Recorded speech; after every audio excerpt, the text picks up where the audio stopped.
Just about done packing. It's 10:20. My flight leaves in about 3 hours. So make sure I have all the essentials in here.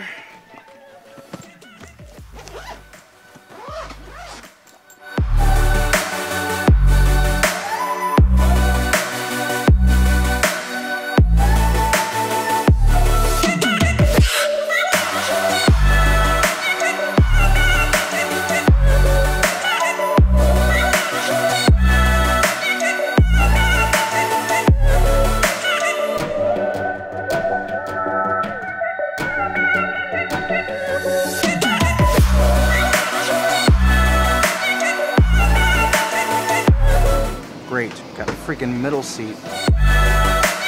Happy birthday to you. Thank you.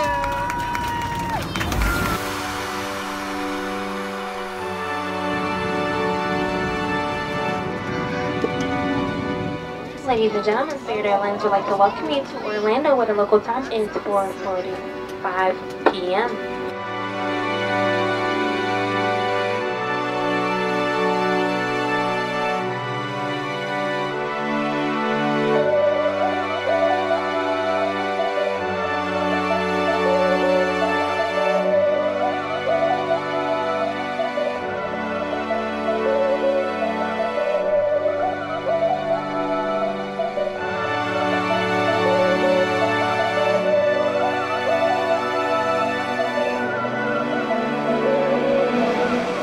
Looking for Brandon now, waiting for him to pick me up. If I can find him. Where are you at, Brandon? Oh wait, I think I see them.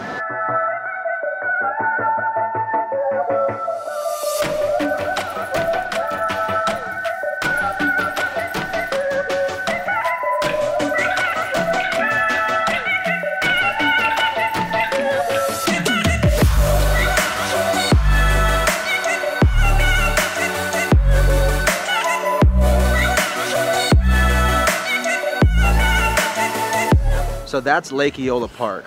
Lake Eola Park is the most historic and widely recognized symbol of the city of Orlando. It was established in 1883 as the city's first public park after Orlando homesteaders Jacob and Fanny Summerlin donated the lake and some of the surrounding lands to the city. I'm just kidding, actually I'm just reading what's on this plaque right here. But it's good information. Pretty much that's a historic landmark of the city of Orlando. Pretty nice park. Some woman here like sleeping in the grass. Look at that.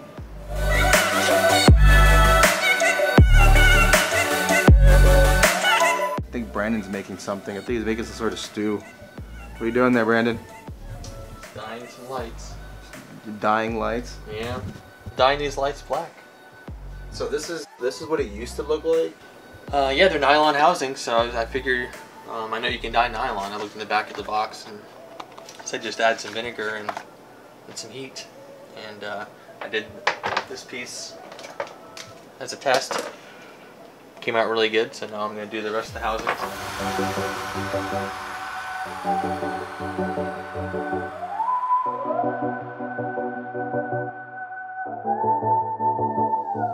So our friend Nevin just got here. He works at a pizza place. So he bought his delivery truck here.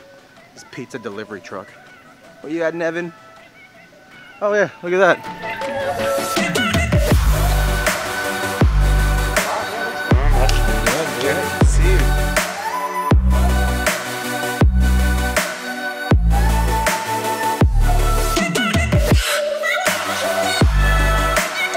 So I'm over here in Orlando visiting my good friend Brandon, and then Nevin came over to Brandon's house. Nevin actually has a Pizza Planet truck that he built. The truck itself is a 1979. According to the truck in the movie, it's a 1978 Goiza. That's the Toy Story name for the truck. And whenever you drive around, do you have like a bunch of like pretty good looks and pictures and videos, stuff like that? I've had people fly by me on 528 and then all of a sudden slow down just so I can pass them again. People waving. I don't know how many times I've gone down 95, see someone with their camera while they're trying to pay attention to the road driving at the same time. Lots of interested people out there when they see it. So Nevin, what's better? The Jurassic Park Jeep or the Jurassic Park Explorer? Well, the Explorer's got so much going on, easily identifiable. The Jurassic Park Jeep, if you're looking to do a quick build, I mean, that's the way to go, but if you're looking for something custom, you can't go wrong with the Explorer. That's going to be involve the most work, so it's a tie. What would you say is the best movie car of all time? Back to the Future DeLorean, without a question. I grew up watching that with my dad, so I got a lot of nostalgia wrapped up in that movie. If I could trade the keys for this for a DeLorean, I wouldn't even take a second thought.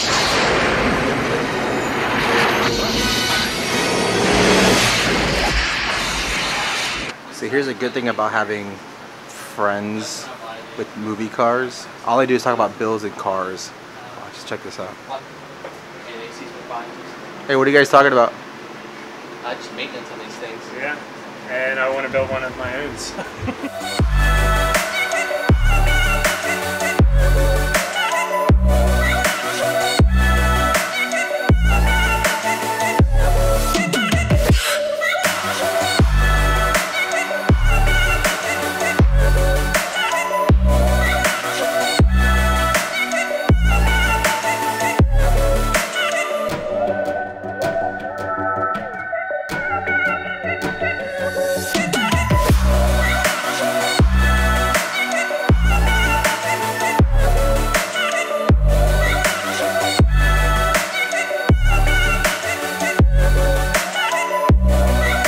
So we're on our way to this shop. They're known for movie replica vehicle builds. They have made the Batman tumbler. They made a Tron motorcycle replica that's functional. You can actually ride on it and drive it around. It's pretty awesome. This place is called Parker Brothers. I've never been there. Brandon's never been there. Apparently they have a museum. We have no idea what to expect, but we're about to find out what it's all about. So that's where we're heading.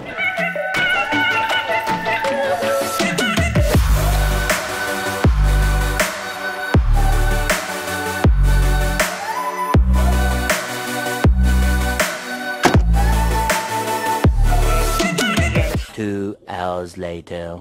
Well, that was awesome. It's kind of like a little museum. They build cars for movies and shows, custom vehicles and stuff like that. We got to meet the actual builder. His name is Shannon Parker, so I got to meet one of the Parker brothers. They built the Bat Pod. There's Optimus Prime in there. And obviously they built the Ecto here. Really cool place, really nice people. We actually were a chance to get a tour of their shop and we're able to see what they've been working on, stuff like that. Pretty cool stuff back there. All right, now it's time to move on. Actually, we got Disney World next, so happiest place on earth.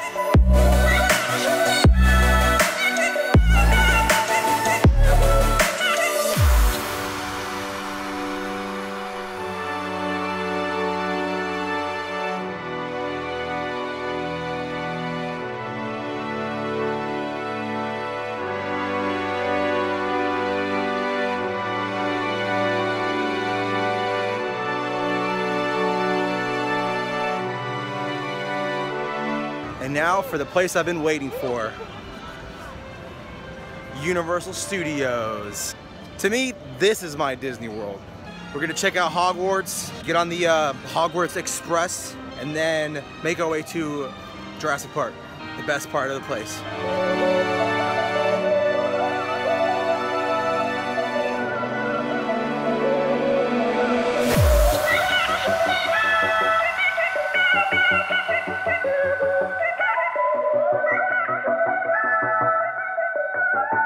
Probably one of the many of my favorite things here is screen use train from Back to the Future Part 3.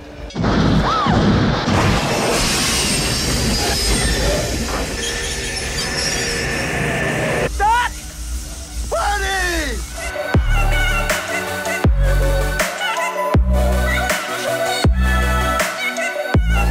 One really cool fact about this thing is that in the front of the train you can see a flux capacitor. I actually took a picture with this thing back in '98. Looks kind of like this.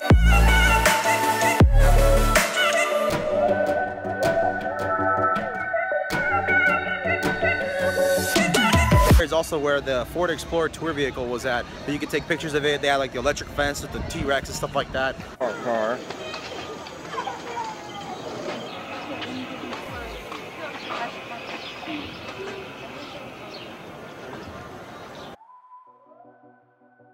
Oh, check this out. I'm in New York. So I took a wrong turn and ended up in this creepy little alleyway here. It's really weird because, I mean, nothing's open. Nothing opens here. and trying to open different doors, and there's nobody even around. Oh wait, there's somebody right there. Where are you, honey? Now, for the most important part. Oh, look at that.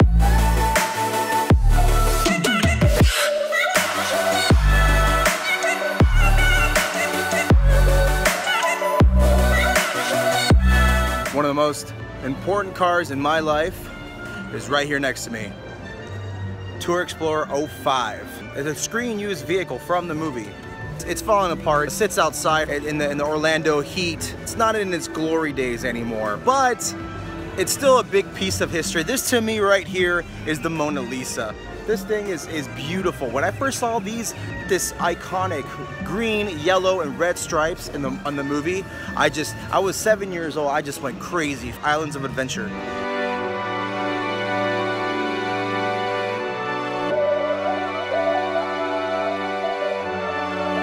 So here's also another very important piece of movie history. This is actually Jeep 12. It was also used as Jeep 18. And it was actually used in the movie. Now it's just sitting out here. Same thing, getting in pretty bad condition, but there it is. She's a beauty. Everybody loves it.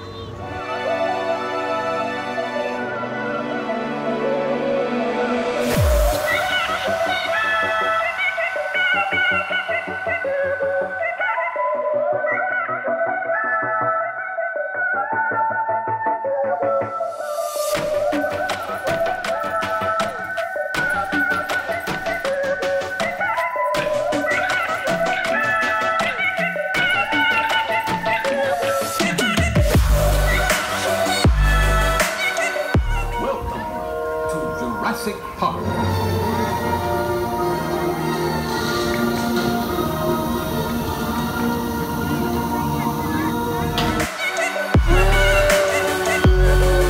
We're probably gonna get wet and it's dark.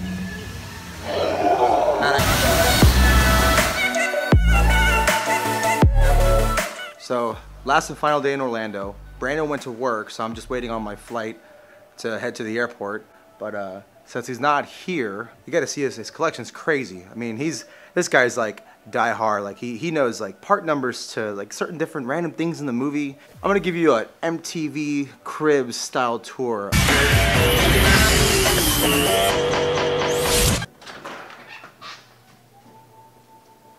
What's up, guys? Let's take a quick tour. So when you first walk in, of course, the first thing there's so many things around here that I've never heard of or seen or even imagined that they actually exist. Actually, Raptor Claw right there. This is what's on Nedry's office. Second row, we have Alan Grant's water bottle. We got Tour Vehicle 05's license plate. And then, of course, we have the Barbasol can with the dinosaur embryos right here. And we got the park map here. All right, we got the cameras that are mounted to the Explorer's dashboard. We have this piece here, which is the control module. You cannot see in the movie, but it is in the center console of the Ford Explorer, the tour vehicle. As you can see here, you got window buttons, you have the air and the heat, you have the fan control. There's a button for the microphone here, and then a bunch of other buttons. I'm not sure what they are. This is a replica, actually a mold of that one. And this one here, you can see this one here in the dashboard of the tour vehicle. This is like pretty much like the where the CD goes into, and then the bottom part is it's just some random little piece that was made to make it look like it's all one piece for the tour program. This is a GPS unit here, which I think this is from The Lost World. You got shotgun shells, you got Robert Muldoon's ID tag here. So this is the light that they use whenever they're trying to turn the power back on. This is the light that was in the back of the tour vehicle, of the Explorer, that Lex wouldn't turn it off, so that's why the T-Rex attacked them. This here, actually, if you look closely, I'm right there. That's me, that's Brandon, that's Nathan. These are his childhood toys. I don't even have any of mine. I lost all of mine a long time ago. And we got the original book here. Then we got like the new Barbasol cans from whenever the movie was in theaters when they were promoting it. This plate here is where they served Chilean sea bass. It's actually a pretty nice, expensive plate. And if you're a guest and you need to go to the bathroom. Now, one of the most impressive pieces that he has, I have to say, is this thing right here. This is the mechanical arm from the beginning of the movie whenever they were touring the lab where the arm comes out and it grabs the egg. I don't know how he found this or how he got it to work, but actually you can program it to actually move and pick stuff up.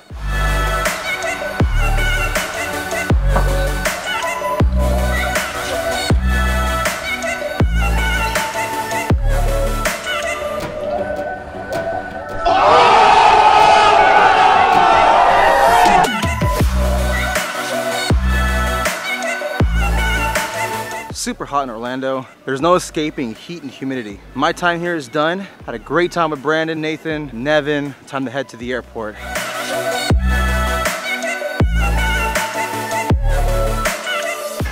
So the weather is getting really bad right now. They keep delaying the flight. People are getting crazy, people are getting angry. There's a lot of lightning.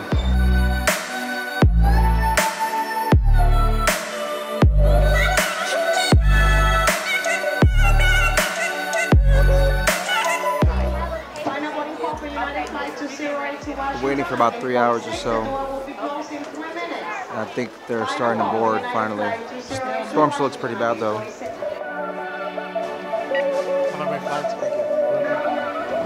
Holy crap, finally about to board the flight. Hopefully it takes off the ground because there's still lightning and storming outside. I just want to get home, tired. Please, please, please, let us get off the ground.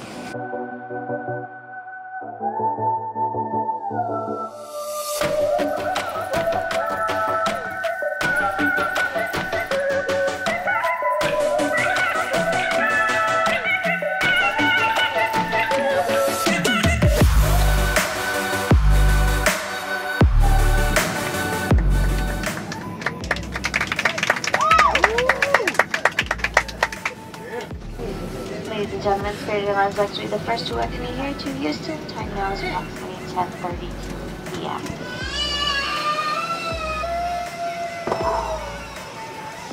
I'm home.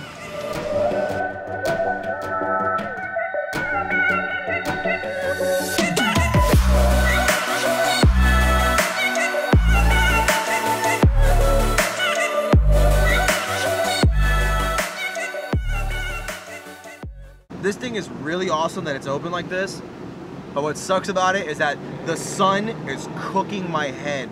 I'm just getting baked right now, baked to perfection.